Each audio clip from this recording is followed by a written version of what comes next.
नमस्कार मित्रांनो, मी सुरेश शिंदे तुमच्या सगळ्यांचं बरेच स्वागत करतो. तर आज आहे गणपतीचा आपला दुसरा दिवस म्हणजेच ऋषीपंचमी.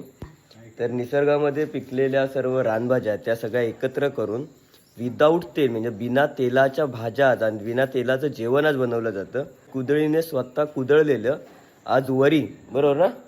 हां, तर ती पिकवली जाते आणि ते पिकवलेली वरी आहे त्याच्याच आज भाकरी आणि ह्या सगळ्या रानभाज्या एकत्र करून आज जेवण बनवलं जातं. चला तर तुम्हाला दाखवतो. आमच्या सविता काकी इथं. सविता काकी इकडे बघा.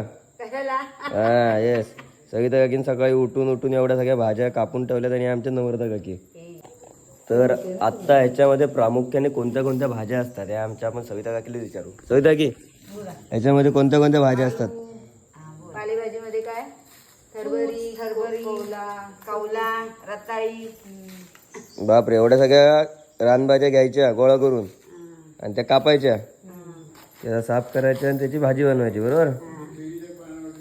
येस. आणि ही भाजी बनवून झाली की त्याचा नैवेद्य आपल्याला दाखवायचा गणपती बाप्पाला. त्याच्यानंतरच हे लोक आजचं दुपारचं जेवण करणार किंवा ती भाकरी खाणार आणि त्याच्यानंतर आम्ही सुद्धा त्या भाकरीचा आस्वाद घ्यायचा. चला तर सकाळी सांगितल्यानुसार आज ऋषीपंचमी आहे. तर सविता काकी आणि नम्रता काकीने जी भाजी निवडली होती, भाजी साफ केली, त्याच्यानंतर आत्ता भाकरी भाजी सर्व त्यांचं तयार झालेलं आहे.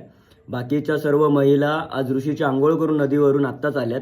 आत्ता गणपती बाप्पांना ऋषीचा नैवेद्य दाखवून झाला की त्याच्यानंतर सर्व महिला एकत्र येऊन जेवून घेणार.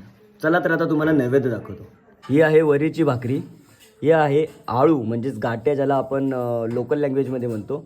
त्याच्यानंतर ही आहे ओल्या नारळाची चटणी. तर ही जी आहे मिक्स भाजी आहे, कुरडू, हरभरा, रताळ्याची पानं, पालेभाज्या अशा सगळ्या मिक्स रानातल्या मिळणाऱ्या भाज्यांची भाजी आहे. अशा पद्धतीने हा आता नैवेद्य आपल्या गणपती बाप्पांना दाखवणार. तर हा आहे गणेशोत्सवातला दुसरा दिवस म्हणजेच ऋषीपंचमी.